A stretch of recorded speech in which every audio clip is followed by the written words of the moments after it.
Next problem is ozone depletion.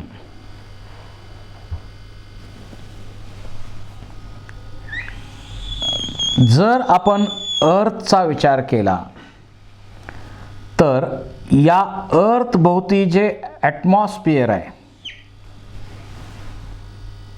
इथं आपण ट्रोपोस्फिअर म्हणू शकतो, यामध्ये बॅड ओझोन,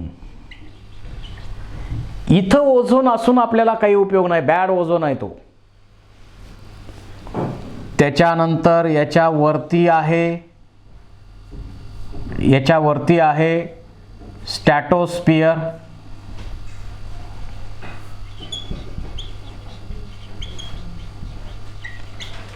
साधारण 20-25 किलोमीटर वरती स्ट्रॅटोस्फिअर आहे.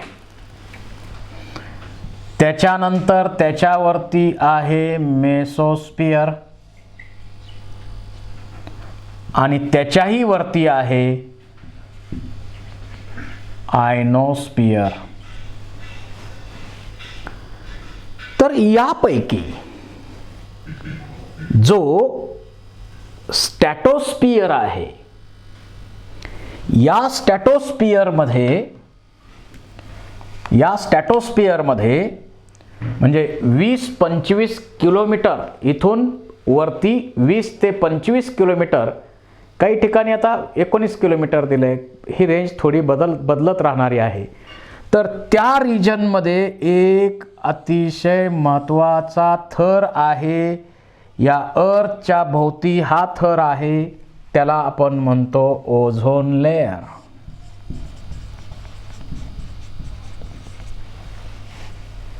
अतिशय महत्त्वाचा आहे ओझोन लेयर. आता ज्यावेळी अर्थ अस्तित्वात आली, पृथ्वी निर्माण झाली 4.5 to 4.6 बिलियन वर्षांपूर्वी, त्यावेळी ओझोन लेयर नव्हता या अर्थवरती. नंतर लाईफ अस्तित्वात आलं 3 to 3.6 बिलियन वर्षांपूर्वी, त्याही वेळी ओझोन लेयर नव्हता. पण नंतर ॲरोबिक म्हणजे फोटोसिंथेसिस, ऑक्सिजन रिलीज करणारी फोटोसिंथेसिस प्रोसेस, ऑक्सिजेनिक फोटोसिंथेसिस प्रोसेस जी आहे ती ज्यावेळी सुरू झाली, त्यावेळी हा ऑक्सिजन जो आहे it combines with UV radiation to produce ozone, आणि मग तो ओझोन वरती जाऊन स्ट्रॅटोस्फिअर मध्ये ओझोनचा थर बनला.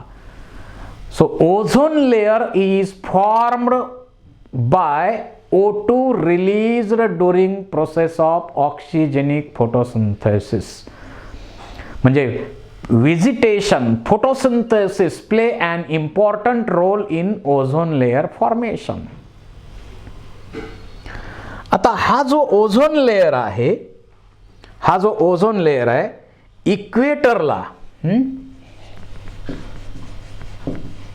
इक्वेटरला पाहिलं तर तो 0.29 सेंटीमीटर एवढा आहे. इक्वेटरला जर पाहिलं तर हा इक्वेटरला 0.29 सेंटीमीटर 0.29 सेंटीमीटर एवढा ओझोन लेयर इक्वेटरला आहे. आणि जर पोल रिजनला पाहिलं तर इथं आहे 0.40 सेंटीमीटर इन विंटर.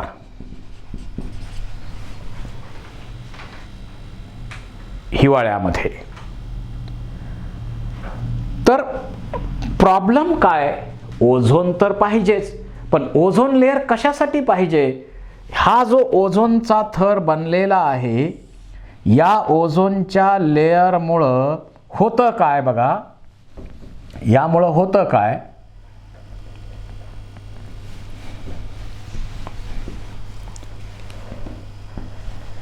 जे सूर्याकडनं रेडिएशन येतात त्याच्यामध्ये इनव्हिजिबल आणि visible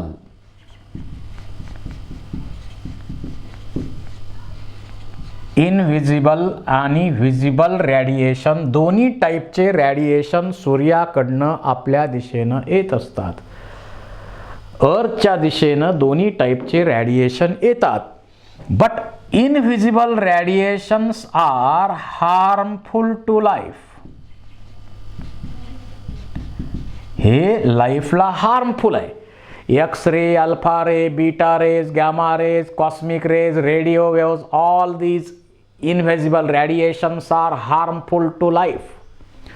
So these radiations are absorbed in ozone layer.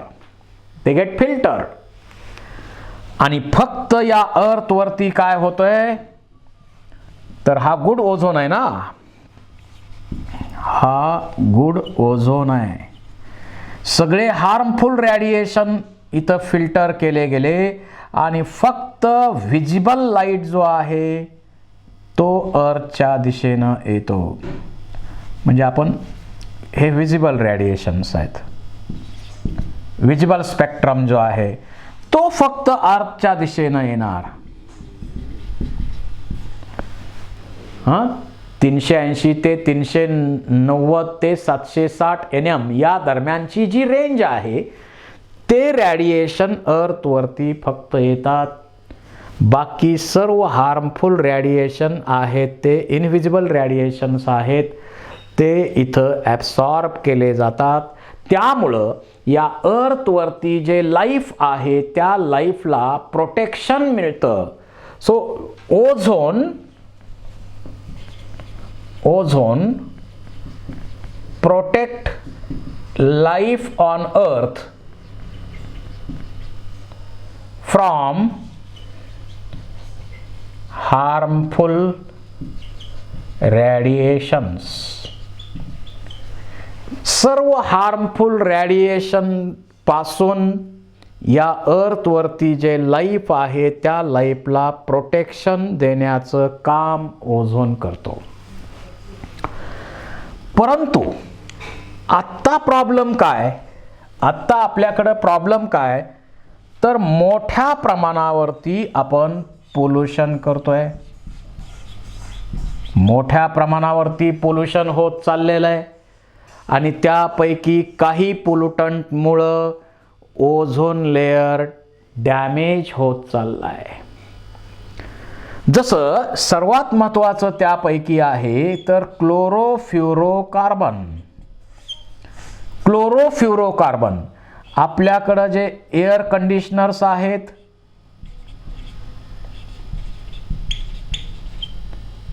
Refrigerators आहेत,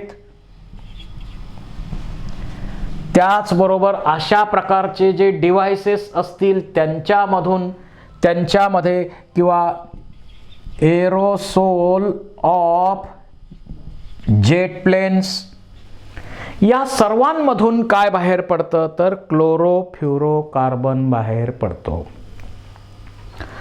आता या क्लोरोफ्युरोकार्बन मधला जो क्लोरीन आहे it destroy millions of ozone. ओझोनचं ब्रेकडाऊन करणार, डिस्ट्रॉय करणार. इथं क्लोरीन हा कॅटॅलिस्ट म्हणून काम करतो. फक्त क्लोरोफ्युरोकार्बन असं नाही, नायट्रोजन ऑक्साइड्स जे आहेत तेही त्यामध्ये महत्त्वाची भूमिका बजावतात. आणि काय व्हायला लागलं, याचा जो क्लोरीन आहे तो लाखो कॅटॅलिस्ट म्हणून काम करतो. लाखो ओझोनच्या मॉलिक्युलचं ब्रेकडाऊन करतो आणि त्यामुळं जो थिक असणारा ओझोन लेअर आहे तो थीन होत चालला आणि अंटार्क्टिकावरती फॉर्मन या सायंटिस्टनं 1985 ला अंटार्क्टिकावरती फार मोठं होल तयार झालेलं त्यांनी पाहिलं विंटरमध्ये. अंटार्क्टिकावरती त्याला ओझोन होल आपण म्हणतो. ओझोन डिप्लेशन झालं. कशामुळं झालं? तर क्लोरोफ्लोरोकार्बन मोठ्या प्रमाणावरती आपण रिलीज करतोय आणि क्लोरोफ्लोरोकार्बनमुळं काय होतंय? ओझोन डिप्लेशन होतंय, ओझोनचं ब्रेकडाऊन होतंय. त्यामुळं ओझोन कमी कमी होत चालला, ओझोन डिप्लेट होत चालला आणि ओझोन डिप्लेशन झाल्यामुळं हा थर जर कमी झाला किंवा याला होल पडलं तर हे सर्व इनव्हिजिबल रॅडिएशन सुद्धा अर्थवरती येतील आणि जर हे रॅडिएशन अर्थवरती आले तर आपल्यामध्ये अनेक प्रॉब्लेम्स क्रिएट करतील. जसं स्किन कॅन्सर मोठ्या प्रमाणावर वाढतील. स्किन कॅन्सर त्यामध्ये मोठ्या प्रमाणावरती वाढतील. प्लांटमध्ये आता ॲनिमलचा विचार केला, समजा आपल्यामध्ये विचार केला तर आपला जो कॉर्निया आहे, डोळ्यामध्ये जो कॉर्निया आहे, डोळ्यामध्ये जो कॉर्निया आहे त्याचं इन्फ्लेमेशन होतं. त्याच्यामध्ये तो कॉर्निया काय करतो? UV रॅडिएशन जे आहेत हे ॲब्सॉर्ब करतो. त्यातल्या त्यात आता हे UVB कोणते रॅडिएशन आहेत तर UVA, UVB आणि UVC. त्यापैकी UVB रॅडिएशन जे आहेत ते जर अर्थवरती आले तर फार मोठ्या समस्या निर्माण होतात. They are carcinogenic, mutagenic, that leads to skin cancer. These radiations are absorbed by cornea and cause inflammation and snow blindness, cataract. अशा प्रकारे प्रॉब्लेम्स त्यामुळं होऊ शकतात. जवळपास यामुळं 2.5 लाख लोकांना स्किन कॅन्सर झालेला आढळून आला आणि 5 लाख लोक ब्लाइंड झाले, आंधळे झाले. या UVB रॅडिएशनमुळं एवढा सर्व प्रॉब्लेम झालेला आहे. आता हे आपल्यावरती होणारे परिणाम आहेत. त्याच्याबरोबरीनं आता DNA आणि प्रोटीन ते पण UVB रॅडिएशन ॲब्सॉर्ब करतात आणि त्यांच्यामुळं हे DNA आणि प्रोटीन यांना पण डॅमेज करतो. UVB रॅडिएशन्स डॅमेज करतात. आता DNA मध्ये जर गडबड झाली तर म्युटेशन होणार, कॅन्सर होणार, प्रॉब्लेम होणार. प्रोटीन पण डिस्टर्ब होतात. अशा प्रकारे आणि त्याचबरोबर इट डिक्रीज फोटोसिंथेसिस प्रोसेस जी आहे ती पण कमी होते. व्हेजिटेशनला मोठा प्रॉब्लेम होतो. असे अनेक प्रॉब्लेम्स या ओझोन डिप्लेशनमुळं आपल्याकडं होऊ शकतात. त्यामुळं आपल्याला ओझोन लेअर व्यवस्थित कसा राहील याकडं लक्ष दिलं पाहिजे. पोल्युशन कमी केलं पाहिजे. CFC कमी बाहेर पडेल याच्यासाठी वेगवेगळे प्रयत्न केले पाहिजेत.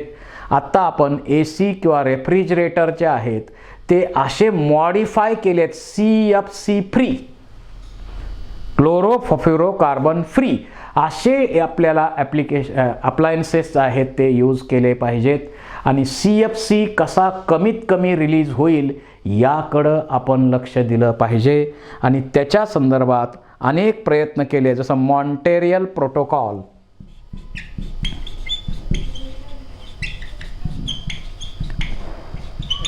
Montreal Protocol was signed in Montreal, Canada.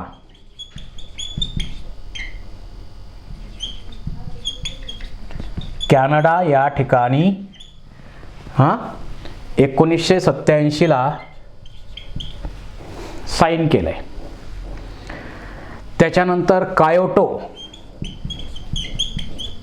Protocol conference जे भरली, कॉन्फरन्स कायोटो कॉन्फरन्स डिसेंबर 1997 मध्ये ही कॉन्फरन्स भरली आणि या कॉन्फरन्समध्ये 140 कंट्रीज सामील झाले आहेत, झाले होते ते. तर जगामध्ये क्लोरोफ्लोरोकार्बन कमीत कमी इमिट होईल, रिलीज होईल, याकडं आता प्रयत्न चालू आहेत. आपण तशा प्रकारे होम अप्लायन्सेस म्हणा किंवा जे काही असे डिव्हायसेस असतील त्याच्यातून CFC फ्री त्यांना बनवण्याचा प्रयत्न आपण करतोय. म्हणजे ओझोन डिप्लेशन होणार नाही याकडं आपण लक्ष देणं गरजेचं आहे. So this is about ozone depletion.